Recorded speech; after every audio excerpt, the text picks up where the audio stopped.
Welcome back to the channel. Lovely to see you again. We're doing something different today. The podcast is still here and we still love it, but we thought we're massive wrestling marks and maybe we haven't got that across enough. So, joining me, Tony Watches Wrestling, is Nigel versus the World. Hello. And basically, we're going to pick a show from any period in wrestling, any period, and we're going to review it. I'm not going to lie, it feels weird doing it this way. Just having the cameras not like the podcast. Like, you know, when we're still talking to each other, I'm not going to lie, looking like at myself a lot closer is weird. Yeah. You digging it? I don't mind it. Different. I don't mind it. It's going to take us getting used to, but I don't mind it. We can't have it looking the same, can we? So this is the new era. Well, we were planning to do something differently, weren't we? But that hasn't quite transpired the way we wanted it to. We were going to do a night, sort of like Monday Night War review, weren't we? But it's just one of them things. It's like, I want to catch up with like the real time sort of thing, but it's just going to be too much work for us to like catch up real time. And it's one of them. We don't want to force any extra work. Like, we've got university and stuff to do as well, don't we? So yeah, and like, you know, I don't have that commitment, but we thought, well, we've done the research for Nitro. We've got these cameras set up. We've got these lights set up. We've got these microphones set up. Why leave empty-handed? So we've done the research, as I say. So welcome to the first ever Monday Nitro. First ever Nitro.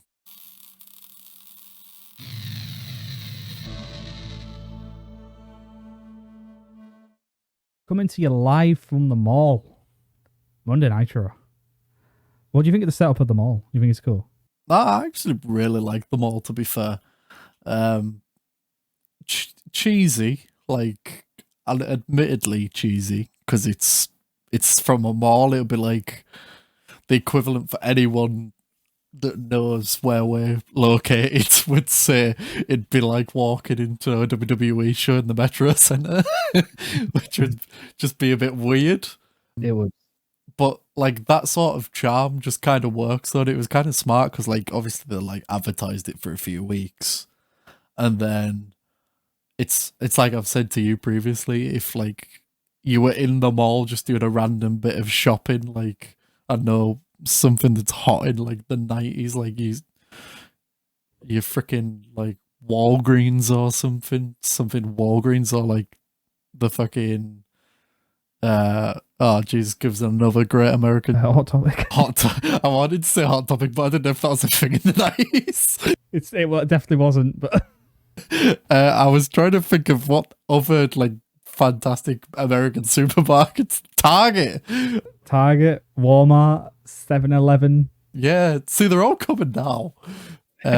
Fucking yeah, but like say you're just doing your shopping in there and then you walk outside of the mall and then all of a sudden it's just fucking Hulk Hogan in the middle of the ring in the mall. You gotta fucking stop, aren't you? Even if you're not a wrestling fan, because it's like, wait a second, is that Hulk Hogan in the middle of the ring? Crazy, isn't it?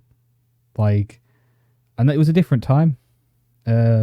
You know, is he the only guy you could probably get away with doing that with, like as the front centerpiece of your show? The Rock could maybe pull it off, or maybe Cena, but that's it. I can't really think of more. What do you mean? Just like to like wrestle in the mall? Well, Austin's not going to do it, is he? True. What do you mean in the sense that, do you mean just like of like being able to pull it off? Or yeah, precisely. Probably. I don't know. I feel like shoppers are just get interested at anything, though, to be fair. Like going back to like the Metro Center thing again, there's like always them weird little pantomimes that go on in the Metro Center. So to be fair, I feel like even if like a fucking like a modern day live show showed up in like a mall, they'd probably still go to it just because it was free. Because it was free as well, wasn't it? Because everyone was on like on the balconies and stuff. Yeah. Oh no, they look packed. You don't know necessarily if it's going to be a big deal. It's your first time doing it. And then they've obviously made it look like it's massive the first week with having like that many people there. And then the next week, people are buying tickets to go to the next show, aren't they? I mean, especially when Raw's from the fucking local gym. Well, that's it. Like, it's like when we were watching these tapings and that, I was like, it's not surprising that they had the jump on them like straight away with just like something fresh, because if you're watching like Raw for a while and you're just seeing the same Manhattan Center and there's nothing else, and then you like, obviously not this week, but say like the look of like being in a mall anyways, because Raw would have had the week off while this Nitro's getting aired, so you're gonna tune into that one anyways because it's the new thing and Raw's not on. And then you're seeing this mall set up and you're like, what the hell is this, wrestling in a mall? But it looks cool because like Hogan and Sting and Flair's all there. But then like the next week when you watch it as well, Raw's still in the Manhattan Center again. And then you're going into like, what is wrestling for like, well, the future onwards in like proper arenas and stuff. And it's like, you compare like a 10,000, 15,000 arena to the Manhattan Center. It's just like, it wears it up. You're probably gonna watch Nitro more, even if you've got like good talent.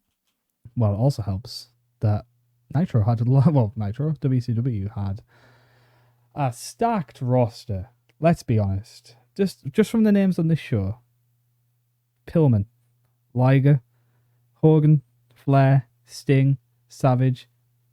Spoilers: Luger, Bossman, Norton. That's just on this show. Do you know when you said spoilers, Luger? I'd love it if anyone at this point didn't know that was a thing and it somehow has spoiled it for them. Turning it off. The chances that it's actually a spoiler for someone would be incredible.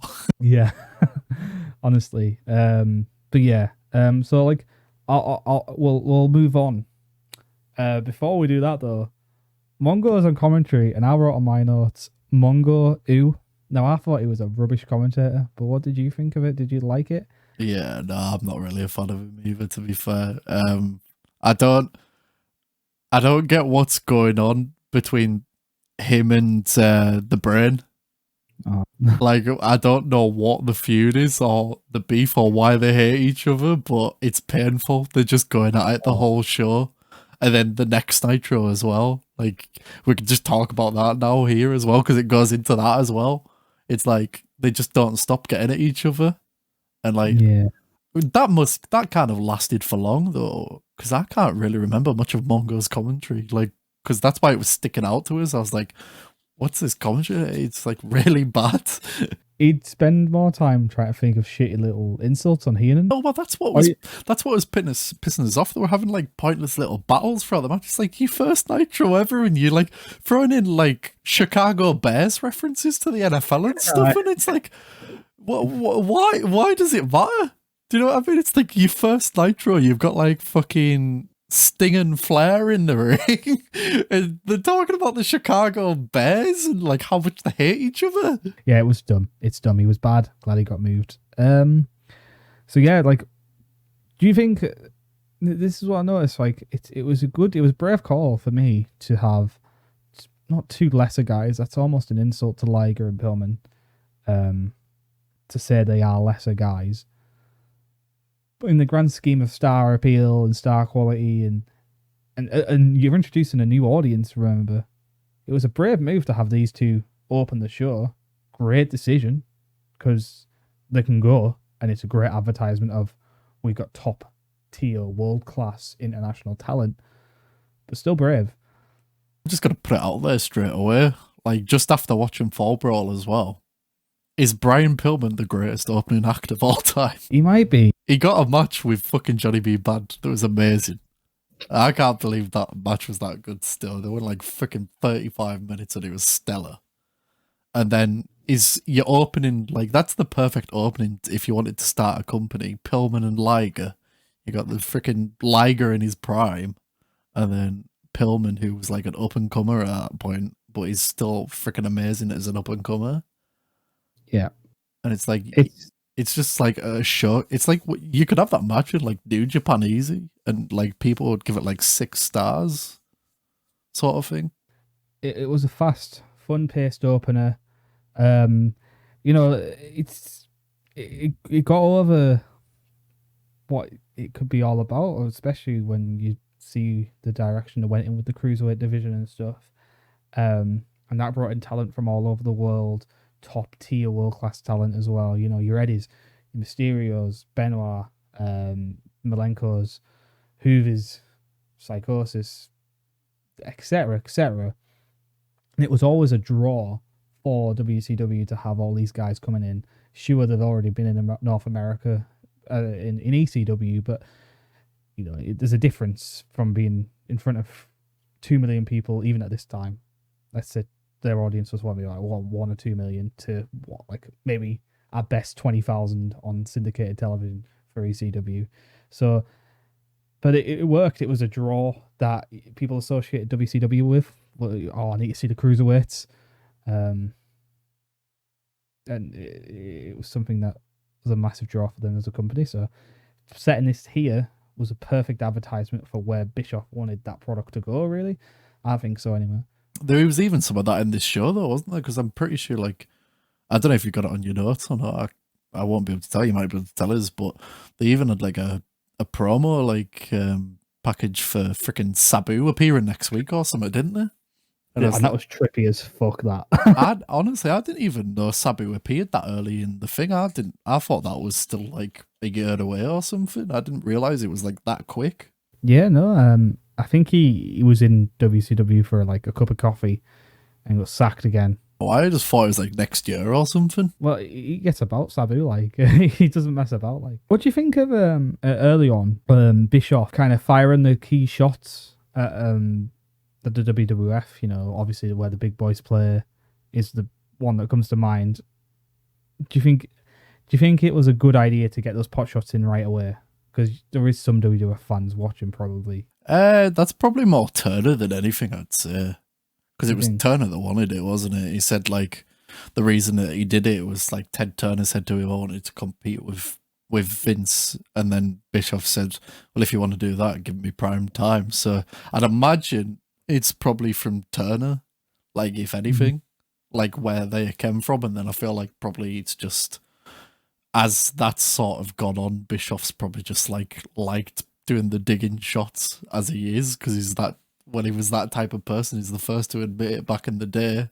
He wasn't the easiest person to work with or the nicest guy at times. Easy. Yeah. So, I don't know. It's just like, if you're doing your... it's a weird... It'd be weird, like, to think... Because at the time, it's unheard of, sort of, isn't it? Because, like, WWE would be the only big thing on TV. I mean, the NWA wouldn't have really been that relevant for a couple of years. Nah, it was on its knees practically at this point. I mean, it's because it was something like a year or two before that Douglas did his little ECW promo, pretty much almost murdering that title. You know, with when he throws it on the ground. I know you hate your Shane Douglas, but but no, you're right. To be fair, probably the only thing that would be competing at that time would be ECW, even though that wasn't really hitting its prime yet. I mean, there was Smoky Mountain, which was popular with Smarks, but it wasn't. I mean, and I guess they did actually have WCW Saturday Night, but that wasn't like the draw that Nitro was. Like it wasn't competing, was it? It was still technically your classic Southern wrestling. Yeah, well, the only time WCW really picked up any traction on TV is when the Clash of Champions specials were there. That's when most of their major storylines would be advanced as well. So something had to give. They needed something different, and Nitro was that, obviously. And what a way to introduce the audience. So I've got next Hogan Pastamania. Do you have that? I don't have any notes. So I'm going to let you explain that because it's news to me, to be honest. Well, they did a little promo about, like, obviously just showing that Hogan's a mint guy. You love him. And it's probably just how they've got the fans in the mall. Like, oh, here's some free pasta with Hulk Hogan. But he does make Hogan look like an absolute megastar. He's swamped by all the kids and that. Establishes the main guys in WCW in this, like, there's about a minute. So you got this Hogan Pastamania promo, and then you got Sting promo, who is the face of WCW. Sure, yeah, Hogan's the bigger draw, etc., etc. But you think of WCW, you think of Sting, the guy that never left. You know, the guy that is the face. So you got these two in a promo segment. It's just smart getting them on screen right after a hot match where if people have stuck around, your top two baby faces, he is a reason to stay. Yeah. Well, that's it, isn't it? I mean, I think like later on in the show, you got freaking Hogan versus Bossman, don't you? I can't remember what his freaking, is it Buddy Rogers? Big Bubba, isn't it? Big Bubba Rogers, yeah. I mean, it is what it is. Like, I don't know if that's what I would have chose for Hogan's first title defense, but you got to put him over someone if you're having a title defense, I guess. That was the worst match on the show, obviously. But speaking of good matches, Sting and Flair, and it's not your main event, and that's next. It's the surprising thing as well. And isn't this like, I can't remember. It could, I might be getting mixed up with the Hogan and Rogers match here, but isn't this match like? Is a really good match, and then doesn't it get like schmozzed by Savage? Or is that the next match? No, this match it gets smudged by it's Flair and Arn. Yeah, Arn comes out. And I didn't even know they feuded. So this is what's cool about going back and watching these shows. I didn't know they had a feud. Obviously, they'd have had better matches in the past, and they'd have better matches in the future, Sting and Flair. But again, great advertisement for what WCW is. What do you think of Luger's debut? How do you think they handled it? I have my own opinion, and I'll share after you've shared yours. But what did you think of it? I liked it, to be honest. I've watched it for the second time again recently. The network Monday Night War thing. I just finished it again for like the second time. Watched it a couple of years ago and then watched it again now. But I feel like they've always made it out as it seemed like it was a massive, massive deal, which to be fair, it was. But I don't know, watching it, it just didn't feel as a massive as a deal as it was made out. Oh yeah, this is what I was about to say. It looks so flat. Yeah, well, this is it. When like you see it in these documentaries, and everyone's like, "Oh, that was the turning point." There, like it was like, and to be fair, I get it. It's like massive thing because everyone knew who the fuck he was. Everyone was chanting Luger and shit in the crowd, but it just seemed flat for like a while. Like they eventually got going when people started realizing it was Luger. But it didn't seem like there was no like instant pop or anything. That could just be because they're in a mall, to be fair, though. That could be like just casuals not having a clue who Lex Luger is. And then when people start to realise. But I don't know, it didn't feel as like what everyone put it over. And I've seen it a few times, to be fair, before. I've seen this episodes once or twice. Not something I watch all the time, but when I've recently gone back as well, I don't know, I just never remember it, like you say. It just didn't feel like what people hype it to be. No, definitely not. If anything, but we'll get to that in a minute. If anything, so you got like your Flair and that's all happening, that smosh. And then Scott Norton shows up. If anything, he feels like a bigger deal. You know, when he attacks, is it Sting? Does he attack? Yeah. Norton looks like a killer. Yeah, and that was a great decision. If anything, you'd think Norton had the massive debut. Yeah, no, you probably would. To be fair, which is crazy to think.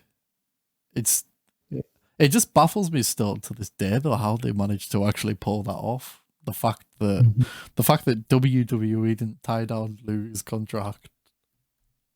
Just how do you let that expire?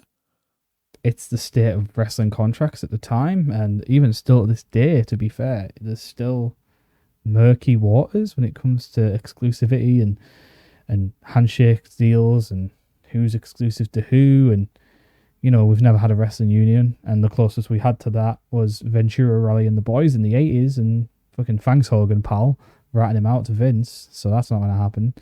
And then we've never really got close since, really. There's murmurs in the present era, but who knows where that's going to go. Yeah, it is strange how Luger got tied up, but that's the state of wrestling contracts then and now. Yeah, I don't know. It's just like, I get that. I just, in a logical sense to me, as even with unionization and the state of contracts and everything, it's just, I think it's stupidity and ownership just to like not know that the guy that you were trying to push to be the next Hulk Hogan his deal's expiring and he's gonna jump ship the next day. I get that he's not said he's jumping ship, but I'd like to think I'd know if like one of my best guys' contracts is up. Do you know what I mean? He's obviously a star, but it wasn't going very well in the WWF for him at the time. The Lex Express crashed pretty hard. They were they should have turned him heel when they were teasing it. He was in that feud with the Tanker, wasn't he, about a year before? And that was the time to turn him heel and try and salvage something out of him, but it didn't do it, and he just stayed Mr. Generic white meat babyface. And yeah, Sting was like, "Aye, you'll come." And he did. It's that simple though, isn't it? It literally just Sting. I can remember. I think they just talked about this recently on it a few weeks ago. I think it was literally Sting said to Bishop, Luger's contract's up, right? And like Eric was like, "No, is it?" And he was like, "Yeah. Would you like to talk to him?" And he was like, "Can you do that?" And I was like, Sting was like, "Yeah, we're like best mates." And he was like, "Fair enough." And then I think Stinger invited Luger around to his house, and then he let Lex know that like this Eric Bischoff guy from WCW wants to talk to you. So they were just like, "Sure, let's have some beers and we'll chat it out," and then the rest's history.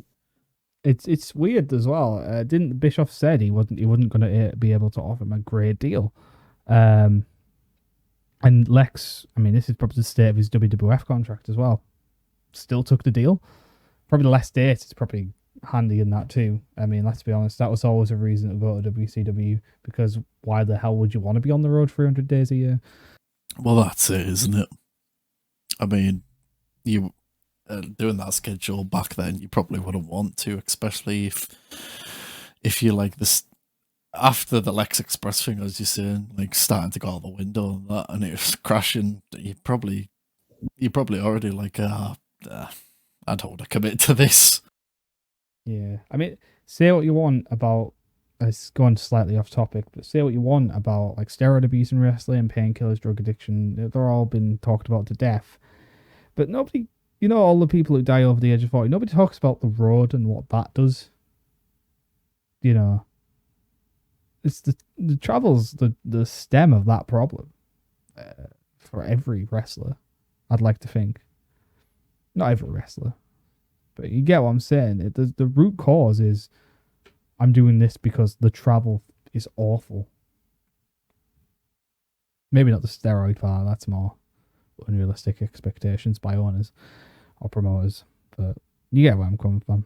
Well, it's probably a mental health thing as well. Back in the day, I mean, if you're not seeing your family and everything, are you? And you're just on the road for that long, it's just like, it's the same.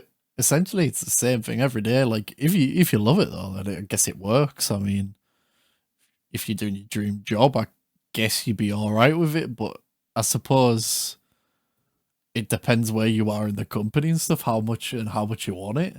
Main event time. Hogan versus Big Bubba. What do you think of this one? Still can't believe it main evented over fucking Flair and Sting. but yeah, I mean, Hulk Hogan in 95, I guess. He's riding that last wave of good Hulkamania, because they still popped like shit for him. I mean, they got the free pasta, as we found out. So that must be why they're popping. They're like, "Oh, fuck it, he gave me fucking macaroni." Mate, imagine if you started throwing pasta out in the crowd, freaking Jeff Jarrett style. I just throwing tacos. Yeah, it was a very typical Hogan match, wasn't it? our arm. It's some of it was scrappy. Like as much as I love Boss Man in WWE and WWF. No, definitely not some of the best work of either guy, but that's fine. You know, it is one of the more iconic. Well, it's not, but it will always be remembered as the show that main event at the first Nitro, is what I was trying to get across. Was a spot that I did like, and I'm struggling to remember what it was. It had. No, that was it. Right, this is weird, and I never got this. So, Bossman goes out the ring, and he takes Jimmy Hart's jacket, and he's got it off Jimmy Hart, and Jimmy Hart's like feeling like a bit naked because he's lost his jacket and he's just got his top on. So he takes it into the ring, and then he like wraps the jacket around his hand and like punches Hogan, I think. Okay. As if it's some sort of like brass knucks or some lethal weapon. And then Hogan no-sells it, grabs the jacket, and then just decides to turn heel all of a sudden, starts choking Bossman in the corner with Jimmy Hart's jacket for like 10 seconds as Jimmy Hart's like distracting the referee. He's just turned heel on the spot all of a sudden. He used to do shit like that all the time. I guess all the top faces in wrestling pull the most heelish shit off ever. I mean, Austin would battle women. Like, you know what I mean? But the thing is, he proceeded to throw the jacket back out to Jimmy Hart after he'd done it. He can't be getting caught. I was just like, what is this spot? Like, did this pre-hand before the match, or have you just came up with this? Like, why is Bossman wrapping a jacket around his hand to spark Hogan? What's the jacket gonna do? Has it got like chloroform on the freaking jacket or something? Like, that's honestly, out of everything in that match, that is what I remember. And a quick, like, shortly after that, there was a quick leg drop. Faces of Fear, is that the Dungeon of Doom? Which one do they call it this time? It's Dungeon of Doom, right? The boys, the Dungeon of Doom, come out and attack them. Luger makes a save, so that was a bigger deal than his actual debut. And then they chase the jobbers off because I'm not. When it's beating up the Shark and Beefcake, there's no chance that they'd stand a chance. And then it leads to the Luger Hogan confrontation, and you're like, "Whoa, all right, now I get it. Now I see why it was a big deal." And they don't talk about this. Yeah, no, see, this is what I find weird. Why didn't they just leave Luger to the end of the show? They could have, and it's a great segment. There was a lot of intensity in it, and it sets up next week perfectly. Like you're like, yeah, I want to watch next week. Hogan Luger. Oh yeah, I want to see that. Like it definitely worked the way they did it. Like there's nothing wrong with the way they did it, I guess. But like, could you imagine if we didn't know Luger was there already? And the bigger pop it would have been if it was him and Hogan in the ring at the same time as well. But like, it's the first time you'd seen Luger, you didn't know he was already on the show. Oh yeah, mental, mate. It like, would have been mental. And like, Flair and fucking Sting didn't need him to come out then. I mean, that's probably just Luger marking out because he's Sting in the ring. his pals in the ring. It's probably just a favour for him, I guess. But I don't know. It was just. The thing that baffles me is like what comes after this. Well, basically, this is just a thing of 95. They'd like after that massive segment, they'd go, and we're gonna go to a commercial break. We'll be back with more Nitro action after this, and then they come back from like what I could presume is about a 5-minute commercial break for everyone, and everyone's just like, "Oh, there's more Nitro. Get on!" And then they come back. They show a 2-minute fucking package of what's happening next week, and that's all for Nitro, folks. And they go off the air. What's the point of that? They make people wait for a commercial break, and they say there's more action of Nitro coming, and they come back, and it's just literally a commercial for next week. It's mental, innit? Like they couldn't have shown that like before or something, or like straight after that little confrontation happened. They had to do the extra commercial for them to come back for all of a minute and a half or something. Honestly, it was a weird ending, but a different time, I suppose. Like, you know, just the way it was, I suppose. Are all thoughts on the show then? What do you make of it? I liked it, to be fair. I mean, it's history at the end of the day. It Yeah, is. If that, I guess if that doesn't happen, then, well, would WWF still be here? Sort of thing? Would we have ever got an Attitude Era or anything? entire business might have died out. You know, maybe ECW would still exist in a niche underground way. Nah, Heyman's bad with money. Never mind. I was going to say Paul Heyman's the guy that's the face of wrestling at the minute, and we're all watching like the ECW network. Yeah, it's dumb. It's dumb, but yeah, no, it was a good first show. Set. I mean, there's obviously flaws, but there's teething problems with everything. But I think it flowed well. It was deliberate in its purpose, and it made me want to watch it again. So, perfect first show as far as I'm concerned. Oh no, definitely. Yeah. Any closing thoughts? Not really, to be honest. Just exciting time to be a wrestling fan, I guess. If you were Definitely. if you were watching it back then, I mean, I could only imagine how lucky people were if they were in like the teens growing up at that time. Just incredible. Well, Like, I mean, I got into it. I managed to catch the back end of like I won't claim I was a wrestling fan watching it back then, but I did see the odd like match or two in like 99, 2000 and all this just from like Channel 5, and then going around to me one of my cousins, because he was like the guy that got us into wrestling, to be fair, because I'd go around to his house and he fucking had that fucking oh, can you remember the toy entrance where it played the Titantron? oh, I had one of them. Yeah, Stuff on the boots. yeah, he had one of them, and that was the first time I ever discovered who the Rock and Stone Cold were, because he had the Rock and Stone Cold, and it was at that point that I chose I was a Rock guy over a Stone Cold guy. I think I had a similar story, you know. I think I have a similar path. But no Rock, I think that was also yeah, I think that also was the day I decided I wanted to like the Rock more. But yeah. Perfect. Perfect yeah,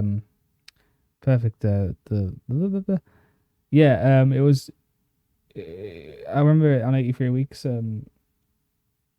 Bischoff said he wanted that frat party. He wanted Nitro to be viewed on frat parties. He wanted that kind of Nitro party atmosphere, and it definitely did have that feel to it. And it's why you see WCW is a miss, even in today. I know we've got like AEW and stuff, but it felt, I don't know, even though if it was sloppy a lot of the time, and it had something real. It had something tangible and exciting about it that I can't quite describe, I suppose, but it felt exciting and fresh. Well, that's the thing, like, as you say, it's like we are, as hard as it is to watch nowadays, because it's hard watching wrestling in COVID times. It's just a thing as it is. But as lucky as we are to have an AEW, the reason that everyone is marking out for AEW, if we're being serious here, is because of what Nitro did, and everyone that's watching it, it's like it's on TNT. It's got Tony Schiavone on commentary. One of the biggest draws in the company right now is Sting. It's everyone's excited because they think it's what WCW is, and there's a Wednesday Night War, which is a thing of the Monday Night War. It's just like people. I don't know if there wasn't a WCW ever, I don't think we'd ever see an AEW. No, not even close. You wouldn't even see a TNA. Like, if you think about all this, imagine like all the wrestlers that probably wouldn't have came through. We wouldn't have got that knock-on effect. Is crazy. You wouldn't have got like an AJ Styles maybe, or a Samoa Joe. Might not get like a Samoa Joe. Hell, you wouldn't even get like some of the WCW superstars, would you? Imagine if like you're in the WWF and you didn't have fucking Jericho or freaking Eddie and Benoit and all that crossing over, and hell, even like I presume he was probably just about to leave at that time, but maybe like Foley wouldn't have even made the jump as soon if there wasn't if Nitro wasn't a thing. I don't know. It's just a constant knock-on effect that could apply.